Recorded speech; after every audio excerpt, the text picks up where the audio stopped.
Welcome, everybody. Today, we are joined by Keith Jones, Esquire. Keith is an attorney who works with Linda and with me here in Tulsa, Oklahoma. He is, oh my gosh, to go through his accolades would take too long and to build up that humbleness that he's got. But what he's going to talk with us about today is what a guardian ad litem is. We talk a lot in different avenues in our Co-Parent Academy, and we've talked a lot in podcasts about what a guardian ad litem is. But today we're going to really dig in deep. So the thought today is we're going to introduce what a guardian ad litem is in case you've never heard of one, talk about how folks should work with a guardian if one's been appointed in their case, sometimes what folks do wrong, what they do right, and just wherever else this conversation leads us. So Keith, welcome. Thank you. Tell me, what is a guardian ad litem? So the basic is it's a creation of statute that allows a judge to lean on other professionals to provide those things a judge can't do on his own. So, for instance, by the ethical rules, a judge is not allowed to investigate anything. He can't do independent look into what's going on. He's really stuck with what the parties bring to him or her to make a decision. And by appointing a guardian ad litem, the court is establishing someone to go out and do an investigation to figure out what's in a child's best interest. And that's really the role, is to use your experience, your knowledge, your background to look at this kid and advocate for their best interest to the court. That's a great definition. That might be the best definition of a JL I've ever heard, Linda. I just learned a lot already right there, Keith. I know. We should have had him on earlier. Oh, well. Step one, build a time machine. You know you're in trouble when step one of your plan is build a time machine. This is something I've been asking for us to do for a while, if you recall, because I really hear a lot of clients tell me that they have had all these different people put into their case and they don't know why they're there, what they're for, except they're going to have to pay them a lot of money. And so I think this is why I've thought for a long time that our podcast listeners needed to know what they were getting for their money, what it was all about and what it was for. And I really appreciated already hearing that the judge can't go out and investigate these things. I think that's important for everybody to know. Well, and that ethical rule is broader, I think, than even most lawyers appreciate. Not only does it really limit the judge's ability to do his own research, but I really think it's inappropriate for the judge to look on court records to see what other cases these parties are involved in. Oh. And judges do that. Yeah, constantly. I didn't know that. Yeah, they do that all the time. So Keith, one thing that I hear parents say all the time when I'm appointed as a JL or when a JL is appointed in one of my cases is, "Oh, this is my child's attorney." Right. Right. Can you explain why that's not quite an accurate statement? Sure. And actually, going back to something Linda said just a minute ago, when I do an intake process with new clients that are going to be my client, not that I'm a GAL in, I go through the different roles different people will play in their case because it does get so confusing. And I have a handout that I can provide for your audience. Oh, that'd be great. Thanks. Okay, but to get to the specific question, a guardian ad litem and an attorney for the child have very specific and different roles. The attorney for the child represents the child's preference.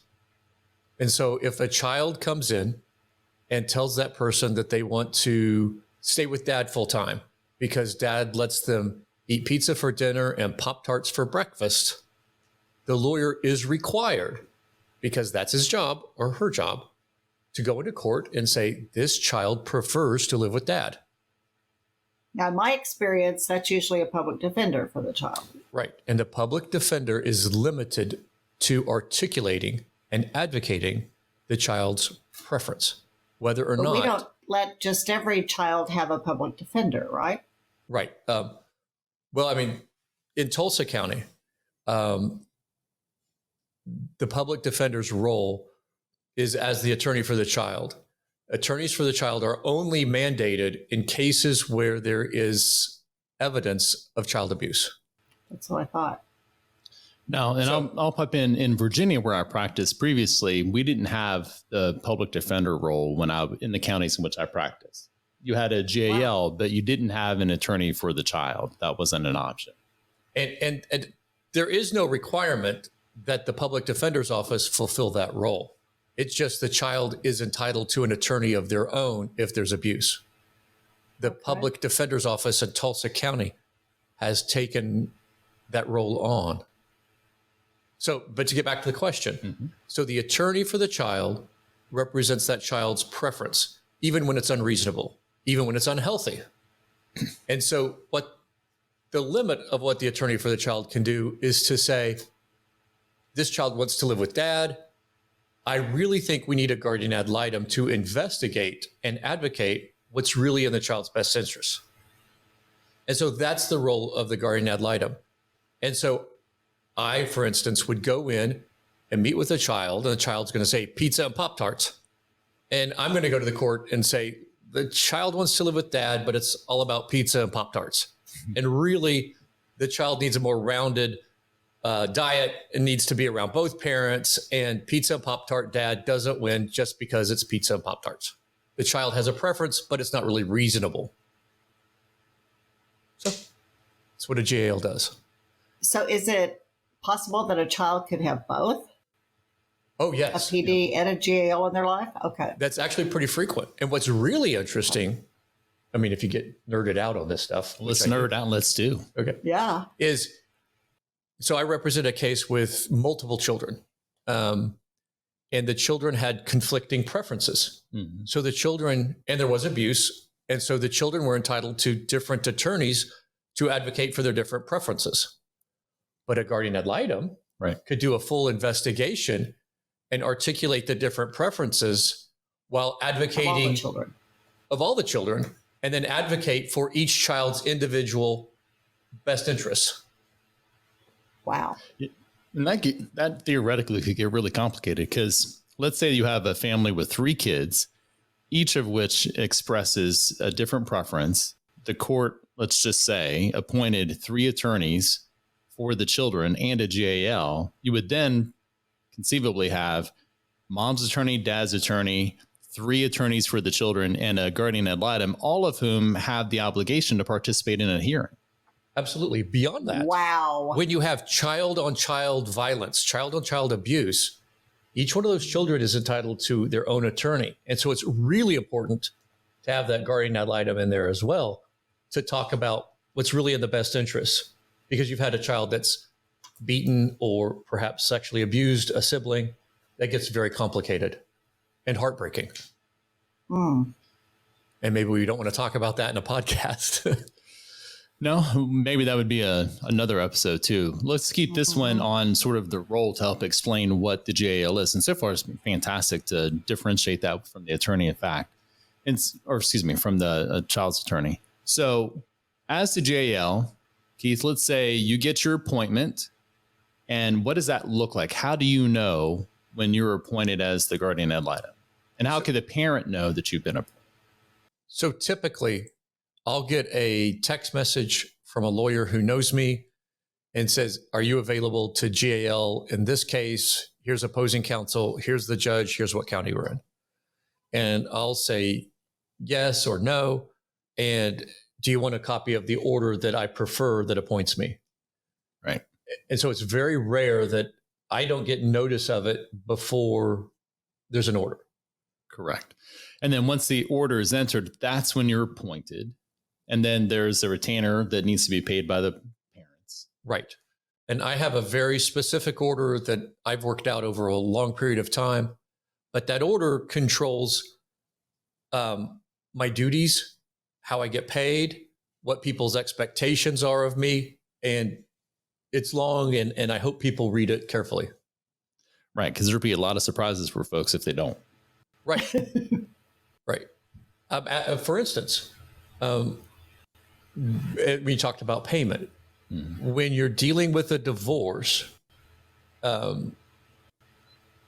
and it's not yet, there's no decree of divorce yet. So you're dividing up the property and custody and visitation all in one fell swoop. Mm-hmm. The GAL's fees are a debt of the marriage. And so the GAL gets paid before the parties' attorneys. The GAL should get paid very, very first, just like any other, before like any creditor. Yeah. Yeah, because lots of times because I do, as our listeners know, I do JL work as well. And it shouldn't be surprising, but it might be surprising to some folks, how many times a parent will say, oh, I can't pay you GAL, but at the same time, they're paying their attorney a ton. Right. Oh, or better yet, you hear that, oh, I can't pay you and I'll be gone for 3 weeks on a European vacation. Yes. That's or Disney World. Right. Or Disney World. Yeah. Or you're looking at their Facebook. Yeah. Or you're looking at their Facebook page and you see that they're there, but also not paying. Right. Exactly. It's very depressing. And actually, there is a organization in Oklahoma County that provides guardian ad litem services at a very low rate and sometimes free. And they do that through a bunch of grants and stuff. Yeah. When I was starting in Virginia, you would be appointed by the court and you would be paid $55 an hour for your work out of court and $75 an hour for your work in court at the juvenile domestic relations court level, which was a court not of record. For anyone who doesn't know what that is, it means that there is automatic right of appeal, de novo appeal, as if the JDR never happened, up to the circuit court. And if you got appointed in the circuit court as part of a divorce, then you would actually get your rate more like what we see here in Oklahoma. But the judges in Virginia would appoint a guardian ad litem in almost pretty much every case in which at least one party was unrepresented. But that would be the rate that you would get paid. And it was quite low. But you got a lot of work and got a lot of experience being a guardian ad litem that way. When I worked in Johnson County, Kansas, we didn't do that with guardian ad litems, but we did a lot of appointed work for the county. And the county flipped the bill and then put a lien on the people's personal and real property in the county. Oh, wow. And so you got whatever it was back then, $50 an hour, but you were guaranteed to be paid. You didn't have to chase it. Mm-hmm. And it worked out fairly well. And then the county collected it on the back end. Yep, that's how Virginia did it as well. So, and it sounds like we're getting bogged down, so let's not get bogged down in the money stuff.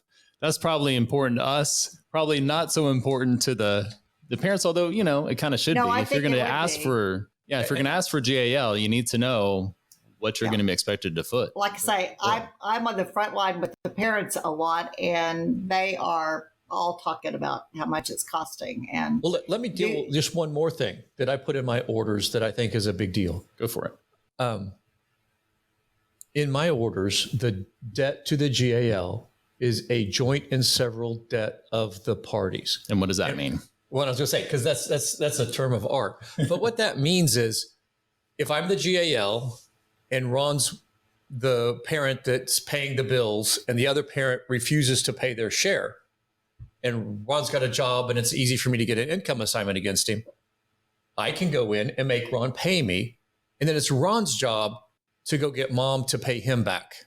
It's not my job to go chase mom when Ron's able to pay, because I work for Ron and mom. I can go after either one of them to get me paid. Wow. And it is important that guardians get paid because there's already only a subset of attorneys who are willing to do guardian work. And I think most of us do so at a discounted rate from what our normal hourly rate is. And we see it as a service to the court. Right. It's a public service. So you're already having trouble getting good attorneys to do JL work, and having them not be paid when it's already kind of low bono, if not pro bono, then, you're going to wind up drawing out the pool of actual quality people on whom the courts are intending to rely in terms of their expertise and analysis. Which actually brings up another big topic right now. The role that guardian ad litems fulfill for our courts right now, often in the past was fulfilled by mental health professionals. Custody that would evaluator. perform Yep. custody evaluations or psych evals or therapeutic counseling or all those different things that you guys have talked about previously. Mhm. And the truth in Tulsa is that litigation and hassle have run a lot of people out of that business. And frankly, nobody really goes to school to become a psychologist or a social, or a professional counselor or social worker to get grilled in court by jerk lawyers, right? And so No, they don't like that's it. why a lot of therapists now will say, I don't do court. Like they Right. can actually dodge a subpoena, Well, and there's a facility here in Tulsa that prides itself on making it as hard as possible to get their mental health professionals into court. Right. And you have to pull teeth to get them there. So that resource is largely unavailable to the courts. And guardian ad litems have begun to fill that role. And our training isn't as great into mental health issues. Right. And so we're still doing the best we can. But that's something you're seeing more guardian ad litems coming into court in Tulsa County right now because there's fewer mental health professionals that will do the work.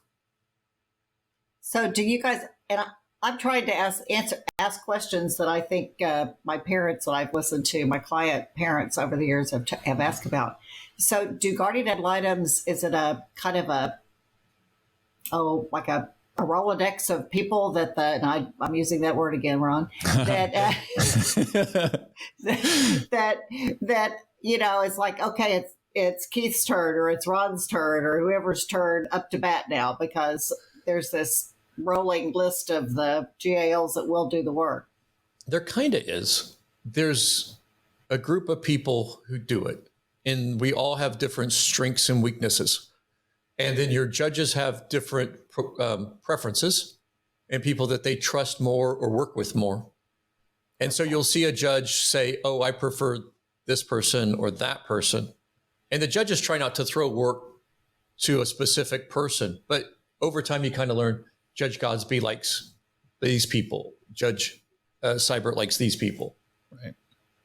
Right. And it's fair because, those judges are making decisions that are important to all sorts of folks and deeply important to these children. And I would want to be using someone that I'm comfortable with too. And it's not a personality thing so much typically as it is quality of work. I know that I'm going to be able to rely as the fact finder, being the judge, on the work product that this person's going to give me. And so getting back, that's how I get in. I get an order entered. And it details what my role is, what my responsibilities are, and what the court expects of me. Right. What are some minimum things that a parent would expect that a guardian ad litem would do in any case? So if there's a GL in this person's case, these are the minimum things that they should see that guardian ad litem do. I think the guardian ad litem should always meet with each parent individually, should see each parent with the kids, and should see the kids without the parents. Yep. I think at a minimum, there's those things. There's a lot beyond that. And so if someone's complaining about something, that has to be investigated. So I don't think dad keeps a clean house, and I'm going to show up and look at dad's house. I don't think mom is appropriately feeding the child, and I'm going to call the doctors. Yep. I think mom is poisoning the child against me. I'm going to get the child in counseling and then talk to the counselors. I'm not a mental health professional. I'm not a doctor. And so I get people to help me that have that experience, that have that expertise, tell me what is going on.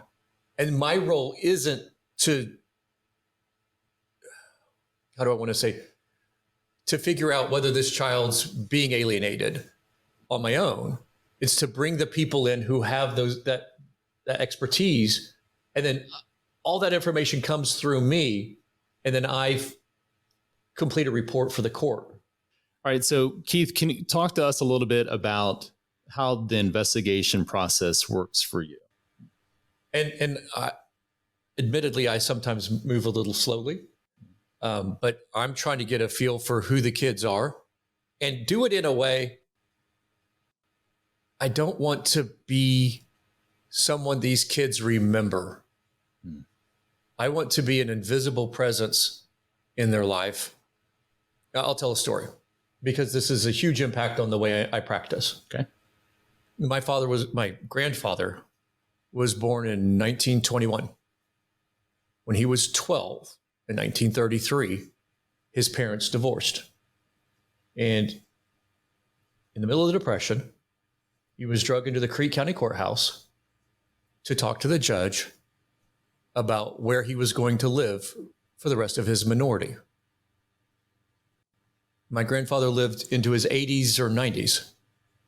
And throughout his life, he could tell you the story of that day in such a way as you could smell the courtroom, because it left scars on him for 7+ decades. He remembered the judge, he remembered the room, he remembered all the details of that day where he told the judge that no matter what he did, he would not be living with his mother, he'd be living with his father. So my goal is to never leave an indelible impression like that on a kid. And so I go slower and I try to get information from the schools and the teachers and the counselors and the doctors and mom and dad and grandparents so that the kids don't remember me. Mm. So why did your grandfather tell the judge that no matter what was done, he was going to live with his dad? Oh gosh, are we going into my personal family history? I don't know. I mean, it sounded really interesting. I kind of wanted to follow up on that. Too. Yep. He was a rough and tumble man at 12. It was the Depression. My grandfather was a bit of a hothead at that point in his life. And that's the way Creek County was going at the time. He needed to be with his father in his mind. Are you telling me, Keith, that you have a family member, an ancestor who was hard-headed? Linda, I cannot imagine Keith having an ancestor who was hard-headed. Yeah, my Creek County roots are deep. I love it. Funny. That is really, sure. And that's a long time ago that they were going through a divorce in the first place. That's unusual.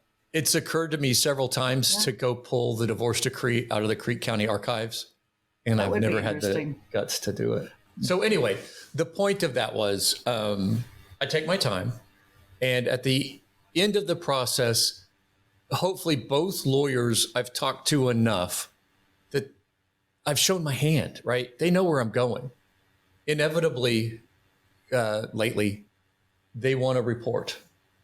And so I'll draft a report. And my reports are different than every other guardian ad litem's reports I've read. And I start with a analysis of what best interests mean in this case. I don't think you look at best case in a vacuum. So if you're at the initial determination of custody, best interest means just best interest. What's best for these kids temporally, morally, emotionally, nutritionally, spiritually, the way they've lived their lives. Mm-hmm. But if that initial determination's been made, you have different standards that the court's supposed to apply in determining what's in the kid's best interest moving forward. Okay, so explain that. Okay, so if the parties have joint custody, the first test is joint custody working from the perspective of the child? And so mom and dad can be fighting like cats and dogs, but if they're raising a well-adjusted child who's thriving, I don't care that it's miserable for mom and dad. The kid's thriving. We stay in joint custody. Okay. And I've had that case come up many times as a litigator for representing a parent, and more often as a child's attorney, where they come in and say, I'm just sick of them fighting, but it's working. And then after that determination is joint custody working, you apply best interest de novo. I mean, from scratch, right? Okay. If one party has sole custody, let me take a step back. Joint custody, with my definition, okay? And there's literally a myriad of definitions that are defensible with some statute or some case. But the definition I like is that there is a written document detailing how these people will make the important decisions in their children's lives. Okay? So if you have that written document that says joint custody plan, and they're going to make these decisions in accord with that document, they have joint custody. Okay. The other flavor is sole custody. And all that means, in my estimation, is that one party has the final say on those important decisions. And when you think about it, there's not that many important decisions really in life. Most of life is everyday decisions. Important decisions are where the child's going to live day to day, but that's determined by the order generally, or the agreement. Where the child goes to church, where the child goes to school, what doctors the child go to, some grooming issues that are permanent, like tattoos. But outside of that, life's every day. It's not important decisions. So anyway, so if one party has sole custody, then the standard set out in the law is called the Gibbons test, which is for Oklahoma. For Oklahoma, right, for Oklahoma. But actually, the standard is very similar nationwide. Yep. And the standard is basically, has there been a permanent, material, and substantial change in circumstances to the detriment of the child, where the child would be substantially better off with a change in who's making those big decisions? Right. And a change in the custodial parents or the child's, not the non-custodial parent circumstances. I'm sorry? A change in the custodial parent circumstances or the child's, and not a change in the non-custodial parent circumstances. The change has to be to the detriment to the child. Right. Right. So it can't be necessarily that the parent, if you're trying to go from sole custody and flip sole custody, it's not the case that, the non-custodial parent got a better job and has a little bit more money now. So now, because my circumstances have changed, I'm going to flip custody. Right. There has to be some circumstance where the child's worse off because of that circumstance. Right. Exactly. So anyway, my reports begin with an analysis of how we determine joint custody given the facts and history of this case. And then I go through an analysis of what I've learned about each kid in the case, mm-hmm. and what their preferences are. And that's all facts. And then I do a little section on analysis, which generally, by looking at the way I've explained the law and explained the facts, the analysis should be self-evident, but I go through a bit of analysis and then conclusions and recommendations. All right. And it's exhausting. It's a huge process. It takes forever to draft one. And that's another part of why it takes a long time. Yeah. And typically let me ask you, in your mind, what is the distinction in circumstance that makes a parent or an attorney want to generate a report rather than having a conference and talking about it? Honestly, I think it comes back to client control and establishing client expectations. I think so too. It does in my case too. One of the things I've learned over the years I've done this almost 3 decades now. When I was taught, my mentor at Kent Francie, client expectations and client control was the cornerstone of our representation. From day one, you're educating the client so that they know what's coming, they can anticipate it and make intelligent decisions given the law and the facts and your analysis of it. And what I've learned over 3 decades is what the cornerstone of my practice is, at best a footnote in the majority of the lawyers out there doing family law. Right. And client control, as you're using it, is not, because I can understand a parent hearing that and being like, well, I don't want to be controlled.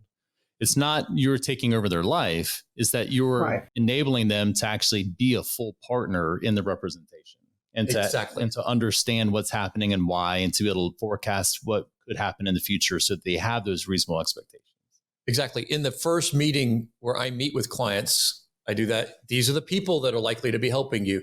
This is the process of divorce. This is the law on child support. This is law on alimony. This is law on custody. And I'm hitting them with a fire hose of information, but they leave with a book full of diagrams and explanations. And I'm just giving them enough information so that they can come back later and say, wait, tell me about custody again. Right. They know enough to ask the questions. Yeah. And they know enough to anticipate that the questions are going to arise. Mm-hmm. And we're getting into philosophically discussing what I do for a living, right? But I'm a problem solver. That's my job. There are other lawyers in town that see themselves as litigators, Mm-hmm. whose job it is to vindicate their client's position in court, not solve the problem. And that's really frustrating as a GAL or as an attorney on the other side of that case, because we're not even doing the same job. Right. Yeah, that's a really good point. And what happens when a person doesn't have that basic understanding of what the process is or what could come up, or they're living constantly in this fear of the unknown. Right. And when someone is living constantly in fear of the unknown, they're going to make decisions that they wouldn't make if they were being their best selves, because they're not in a state of mind where they can sit back and actually contemplate everything well. They're reacting from fear and uncertainty, which is not a helpful place to be making decisions. And they are constantly feeling like they should be winning. And everybody in their world, including their attorney, is telling them that they will win.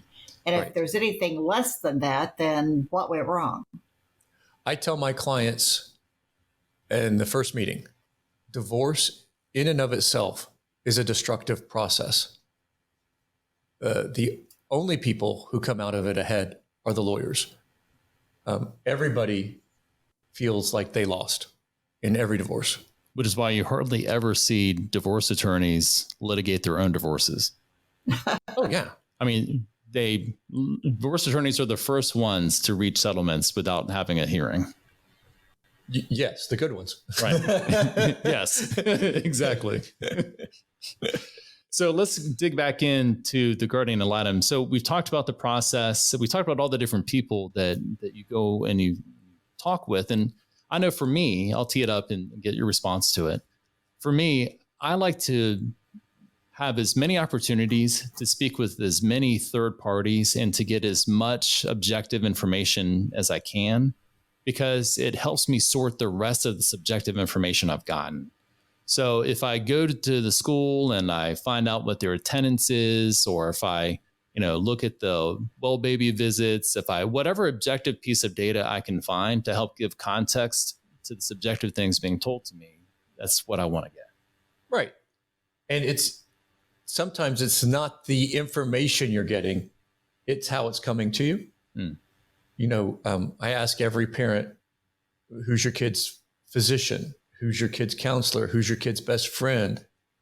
Who's your kid's teacher? Who's your kid's principal? Does your kid's principal know you by face? Will they know you when I go in there? Mm-hmm. And it's not required that everybody know every answer to those questions. When my wife and I raised our children, after our girls were basically potty trained, I didn't go to another doctor's appointment. My wife took care of that. Right. And that's okay.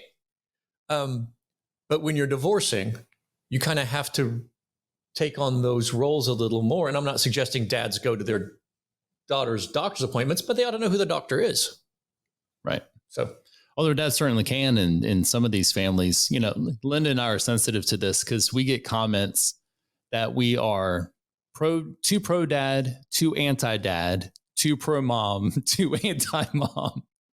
So obviously anyone can play any of these roles. Absolutely. But it comes down to, when you were together, you essentially made another contract beyond your marriage contract between the two of you as to how you were going to divvy up the work. And you did it according to interest and ability and availability. And when you get divorced, some of those things change, but some of them don't. I mean, you can gain ability. You can change your schedule to have more or less of availability. But you started off that way for a reason. It made sense to you at the time. And for at least some of those reasons, it might make sense to continue that way, or it might make sense to change it up. So you can have a mom who was a stay-at-home mom and she did all of those things, but now she needs to get out and to work for herself to be able to get herself into a better economic position. So dad needs to take more of that load, even though maybe mom has built some fences that she doesn't quite want to tear down yet, or vice versa. Absolutely.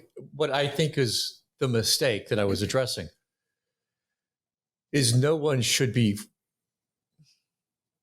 forcing their way into uncomfortable roles with their child in an attempt to better their legal position in a divorce case. That's a mistake. Yeah, completely agree. It's kind of like if anyone has ever used a parachute, you know, when you get close to the ground, like 100 or 200 feet off the ground, that's not the time to make adjustments with your parachute, especially with the old military style, because you're just going to oscillate. And sometimes you just have to hold on to what you got. The landing may not be what you wanted it to be, but if you start trying to make adjustments at the inopportune time, you're going to wind up hitting the ground a whole lot harder. And so I think sometimes for these folks in divorce, they want to jockey for a different position in the midst of the divorce, when actually it's an experiment that's unnatural. It's, there's some natural experiments in the litigation process or in a divorce where folks weren't doing things because they wanted to look better to other people. It's just how it's sorted out.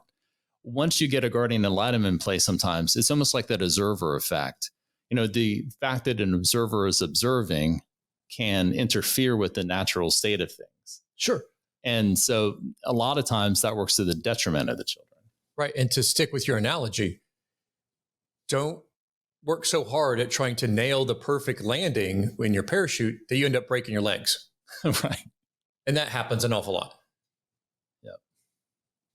You like that? I did like that. Steal it. I've actually seen someone using a parachute make a bad adjustment and land in the windshield of an ambulance, There you go. which is irony. That was ironic. All right. So one of the things, just to stick with that for just a second, mm-hmm. One of the things that I talk about is the litigation process is, and I use a lot of analogy.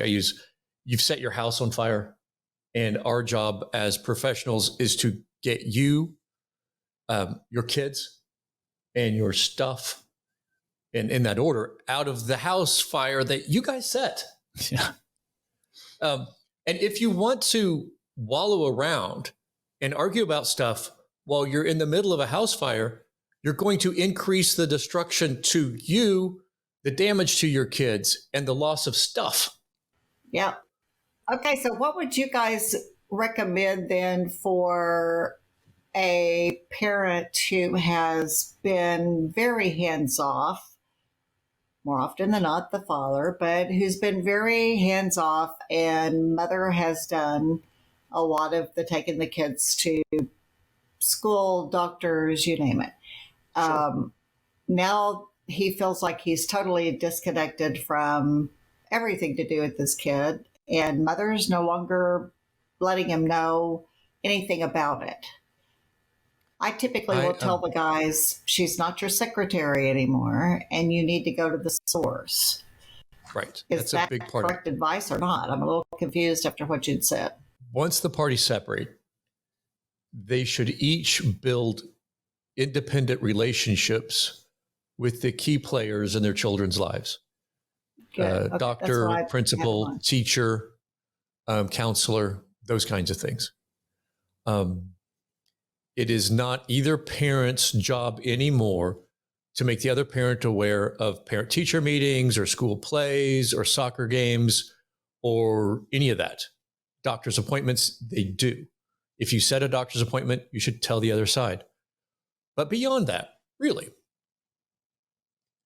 when you have a parent that has been disengaged, the answer is straightforward in organically, naturally re-engaging. And that may mean for you, get your kid in counseling and work with the counselor figure out what your kid's interest is and invest in those things, right? If your kid is into dance, dance is your favorite thing. Your kid's a cheerleader, you're cheerleading the cheerleaders. Soccer, you are the biggest soccer fan in the world, and organically invest in your kids. It requires empathy. It requires prioritizing things, but your kids will know whether it's genuine or not and whether it's organic or not. And so one of my favorite cases was I had a completely disengaged dad and a disengaged husband, and wife filed for divorce, and he became completely organically a completely engaged father. And long story short, at the end of the case, he was introducing me to his wife, and she was aggravated at him for becoming the man she deserved all along, only after she had fallen in love with someone else. So that's a reality that he took ownership of. And he apologized to her in that moment and said, yeah, I know, I screwed up. Yeah. And sometimes what happens after the disengaged parent becomes more engaged and things settle down and the litigation calms down and you get it behind you, then you both may decide that it is more efficient for one parent to take care of this and one parent to take care of that, and to pull your, to sort your resources in that way. And that's okay too. But at this point, you now have a better understanding of what those things are. You each can participate better, and you're both making an informed decision that's better for everybody and for the kids, presumably. And it's a bit off topic but that's why courts and guardian ad litems and third-party professionals who've literally watched thousands of people go through divorces are so quick to suggest people try joint custody. Mm-hmm. Because when it works, it's so much better for everybody. And people don't want to try it. Why would I continue to want to do something with this party that has just betrayed me? I let them completely in, and they've completely betrayed everything I ever believed in them. Why would I continue to believe in them? And the answer is because your kids are worth it, right? And maybe it'll just work out. And my experience is, if you'll try it, the vast majority of the time, it just works out. The animosity goes away with time. You may not be friends again, but you can trust each other enough to get these kids through to majority. And a lot of the things that you're building the trust with are small things that are have smaller consequences for you emotionally. I didn't trust her or him to do X because X was central to who I am as a person and how I perceive myself. But I can trust him or her to go pick up that prescription and share it with me, or I can trust them to go to the parent-teacher conference and let me know what was going on. I can trust little things here and there to rebuild the trust over time.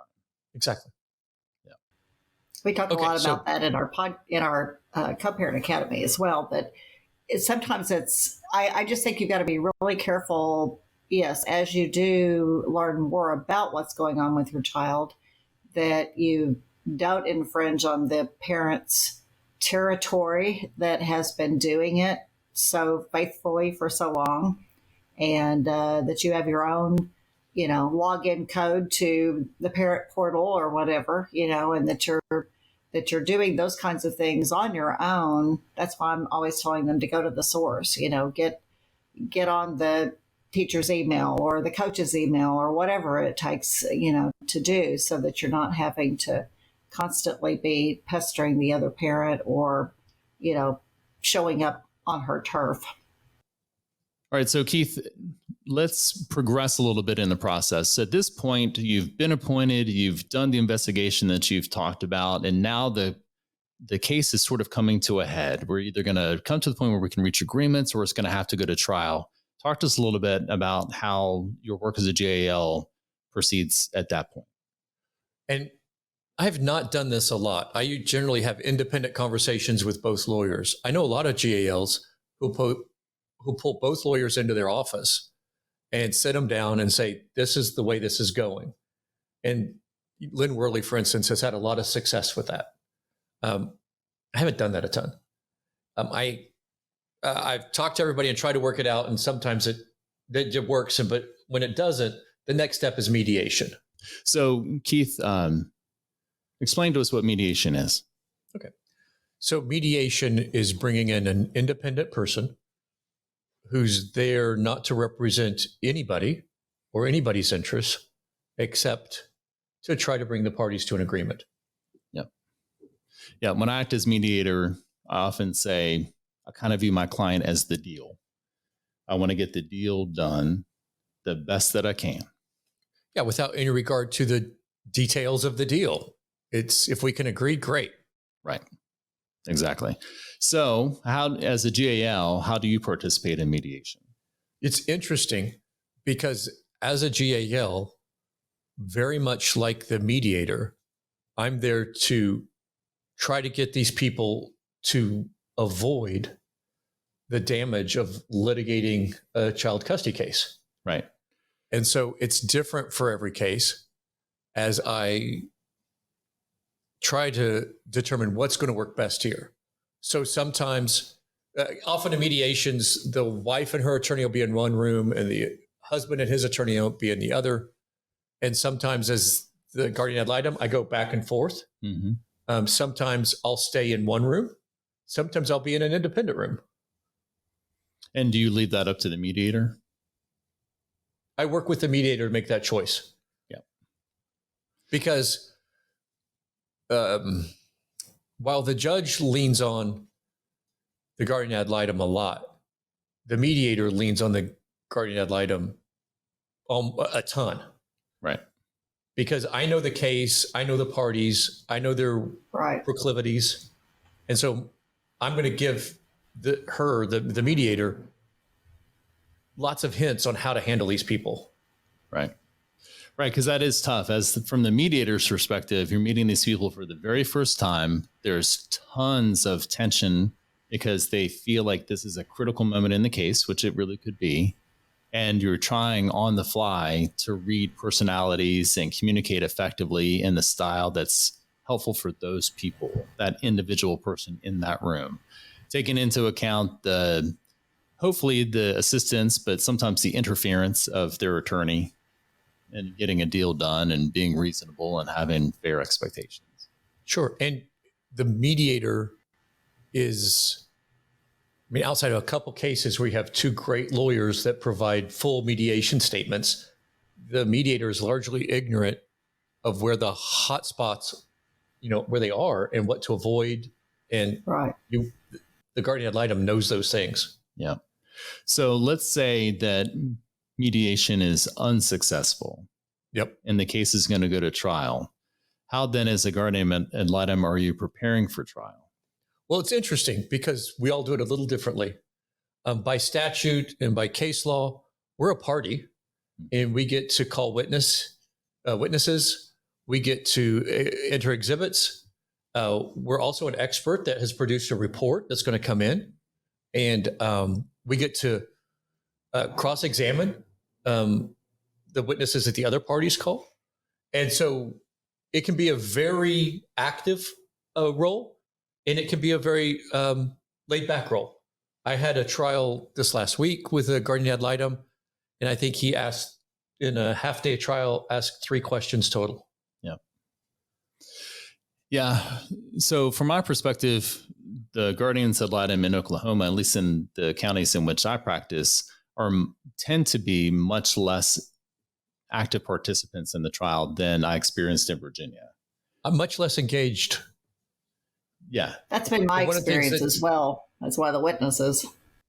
And it's a missed opportunity, I think. When I teach guardian ad litems, I talk about this a lot, but you're there to advocate for the child's best interests. Mm-hmm. Take the role, And so when they're talking about, property division or alimony, you don't have a role there. Right. But when they're talking about child support, when they're talking about time divisions, when they're talking about parenting, you need to be active as a GAL.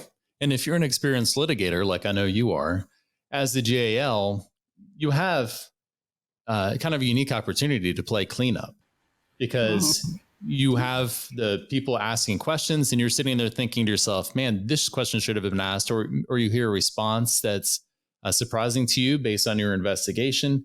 And it gives you an opportunity to come in at a different angle to get the information in front of the judge that needs to be there. Exactly. In a case I recently was trying as a guardian ad litem, both mom and dad had been aware of basically the child getting caught trafficking drugs at school.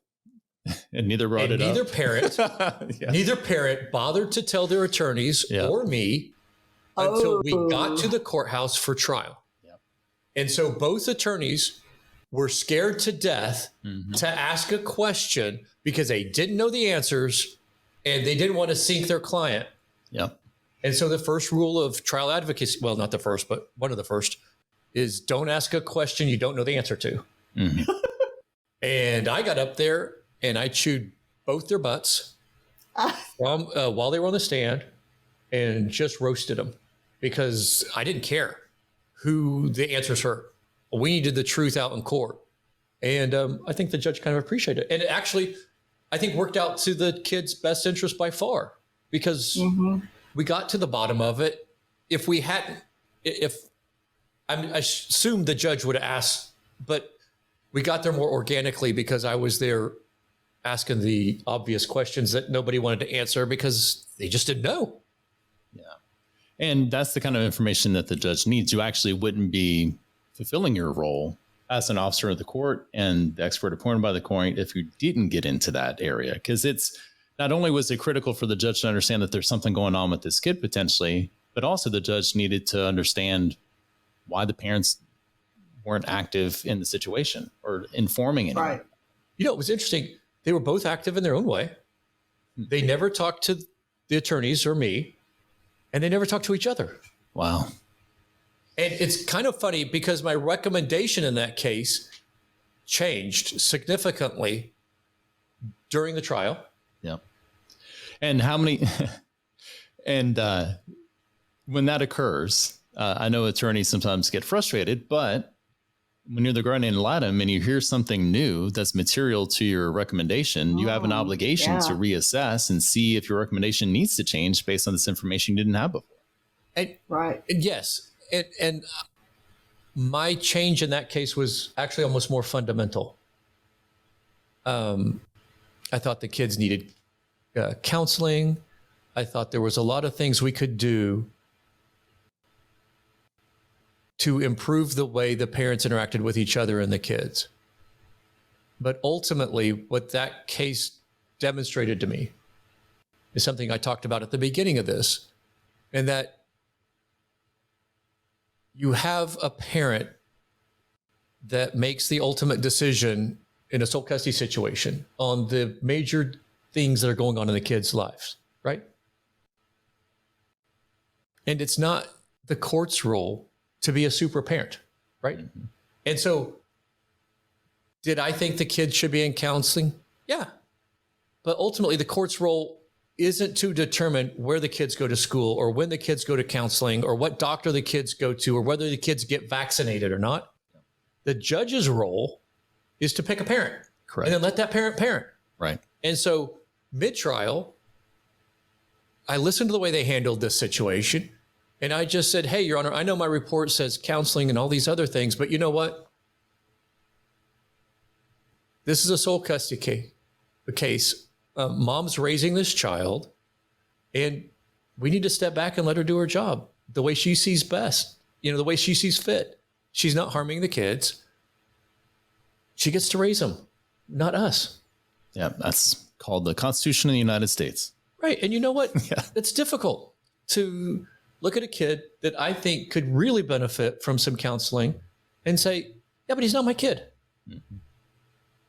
So that's a tough thing as a guardian ad litem. I advocated for the child's best interests within the framework of the case.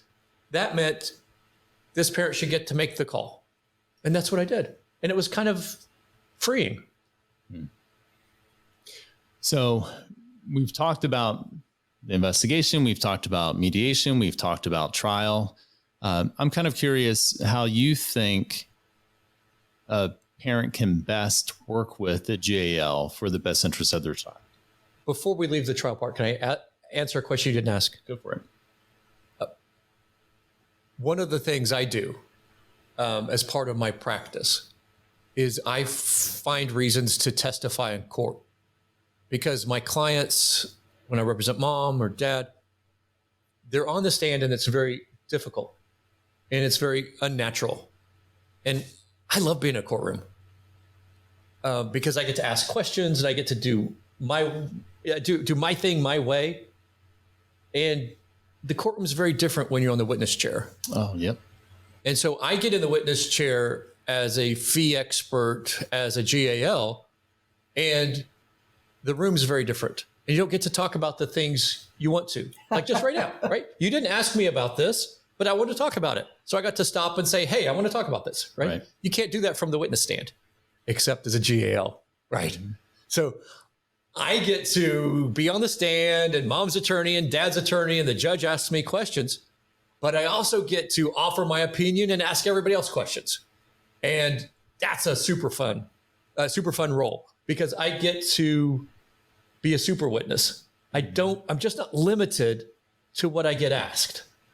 And that's a huge frustration for mom and dad as they're in trial, because, I really wanted to tell this story and nobody asked me. And I talk to my clients about that, and it's a constant thing that they experience. Right. So I get to tell my story regardless of whether I'm asked about it. And I can echo that frustration as a witness. And I really like what you said, Keith, about being the cleanup person to come behind everybody else and ask the right questions of a witness such as myself to get information that we were not allowed to say earlier. And part of my role, talking about the thing I do as a GAL, is I'm going to work really hard to keep people like Linda, people like Jamie Vogt, the other professionals in town that provide these services that I rely on, to keep them out of the courtroom. That would be great. It's cheaper, it's faster. And so I can say, I've interviewed Linda and I've interviewed Jamie and I've interviewed the kids, and here's my conclusions based on that. And the judge might say, well, what did Linda tell you? And I can certainly talk about that without it being hearsay, and really get into all that without going to the expense, hassle, and potential downside for Linda of being in the courtroom. And so for folks who don't understand, can you very briefly, because I know it could go on forever, explain what hearsay is and why, as an expert witness, the GA testifying, you can bring in what Linda had to say and it not be hearsay? Sometimes I'm not sure that Ron hasn't talked to a bunch of people that know the things that get me really excited. So this is one of those embarrassing things where I'm a complete nerd about. And when I teach other lawyers, one of the topics is, for the love of God, understand what hearsay is. Because very few lawyers do, and most judges don't. So here's my 3-minute essay, oral essay on what hearsay is and is not. And go, I'm timing you. Okay, ready? So its core definition is hearsay is an out of court statement made in court for the truth of the matter asserted. So if I'm in court, I can't necessarily say Linda was driving a blue car that day, okay? If we're trying to prove that Linda was driving a blue car. And so that definition does not exclude everything that comes out of someone's mouth outside of court, right? So first of all, hearsay doesn't apply to the parties of the case. So anybody can say in the Ron versus his wife case, well, Ron said this, because Ron's a party, okay? And I'm simplifying everything. It also only applies to statements, right? So then Ron asked, where's dinner? That's not hearsay, because it's not a statement. It's a question. I played that in court the other day, and the judge looked at me like, grrr. I loved it. Okay, so that's the basics. There's tons and tons of exceptions to hearsay. But you also have to be offering for the truth of the matter asserted. So the child told me dad popped him in the mouth and split his lip and it bled. Objection, Your Honor, hearsay. Child made that statement out of court. Your Honor, I'm not offering it for the truth that the dad hit the child and split his lip. I'm offering it because the child believes dad hit him and split his lip. I don't care whether dad really did it or not. At this point, what I really want you to know is the kid believes it, and that's not hearsay. And judge's eyes glaze over and opposing counsel's jumping up and down and screaming, but that's not hearsay. Mm-hmm. And Ron's going, ugh, Keith. No, I'm not. This is all accurate and good information. Now, as a wait. But in your experience, yes, what percentage of lawyers doing this work get that?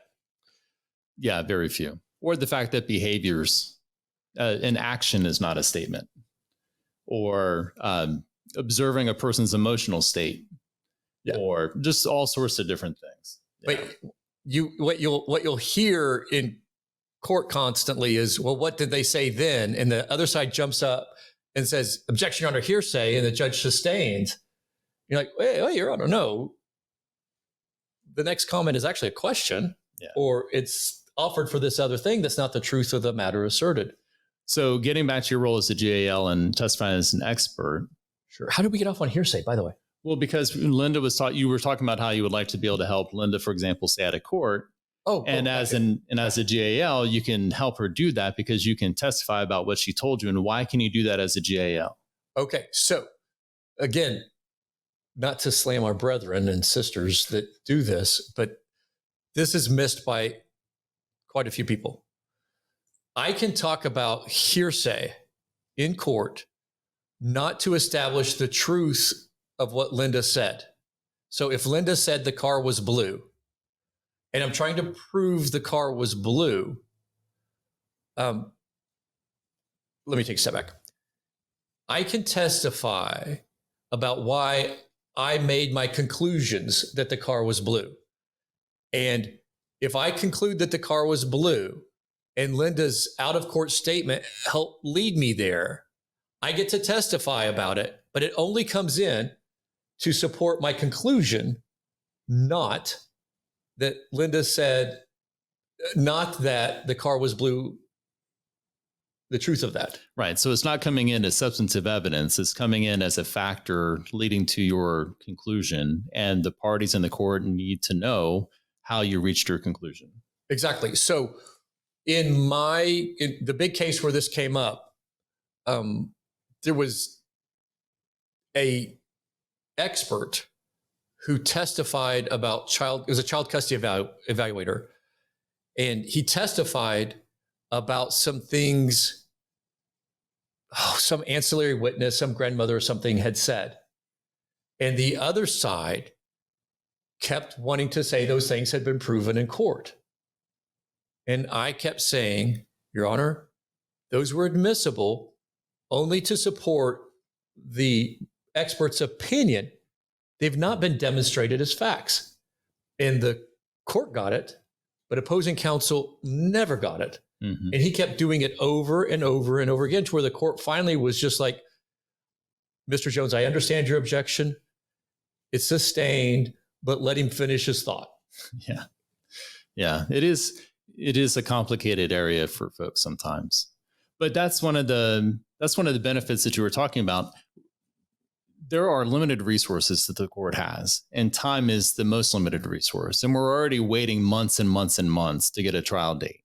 If you can have the court appoint a guardian ad litem in whom it has trust, then that guardian can talk to 20, 30 people, look at all sorts of documents, and then have that be part of the report and testimony.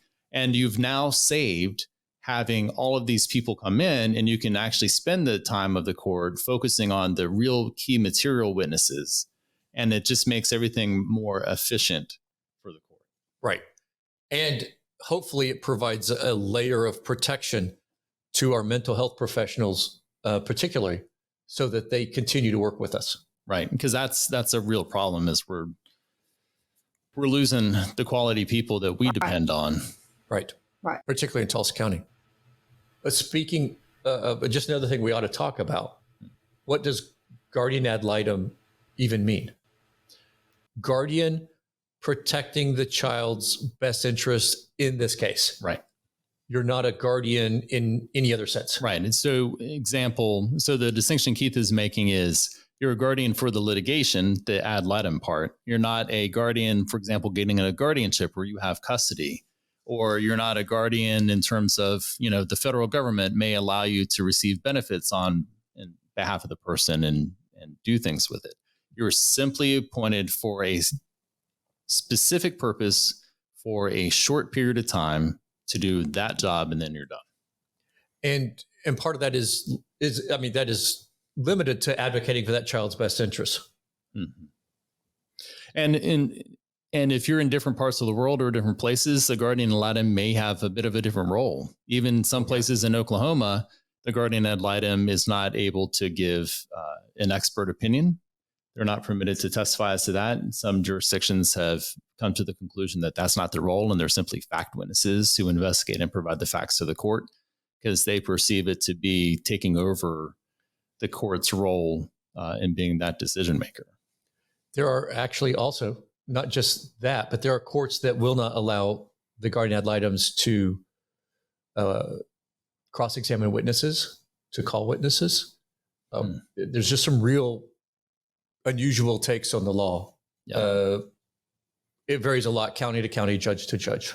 So if there's that variability in Oklahoma, you can only imagine the variability across the United States and throughout the world. Exactly. Well, Linda, is there anything else you want to touch on before we I've learned a lot from you too, let me tell you. Well, from Keith, for sure. It just underscored why I've enjoyed working with certain GALs for many years, because I think we kind of confirmed for each other that we're both, thinking in the same direction on a lot of things. Or maybe I've heard something that the GAL hasn't heard. Maybe I've more consistently been listening to the child over a longer period of time or something, and able to supply, either some validation to what they're thinking or some new material. Yep. I also think it's very difficult for the client to pick a GAL, to have an opinion about who should be the GAL.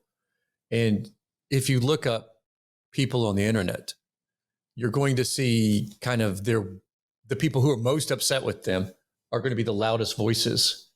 And so you can't necessarily trust the reviews of Linda Van Valkenburg or the reviews of Keith Jones, the reviews of Ron Gore. Mm-hmm. And that's really where you have to trust your lawyer or your judge to help steer you away from problem GALs. And honestly, there's not a lot of problem GALs out there. Well, because they're not getting many cases anymore and they stopped doing it. Right. Right. But it is a matching pattern, of this person's personality and background and thought process matches this couple, doesn't match that couple, that kind of stuff. Yeah, exactly. I agree completely with that. Okay. Well, Keith, thank you so much for joining us today and spending your time educating us about this. And I had a great time. All right. So thank you. Fun. Me too. It was great. All right, everybody. We will see you next time. Have a great week. Bye. Bye.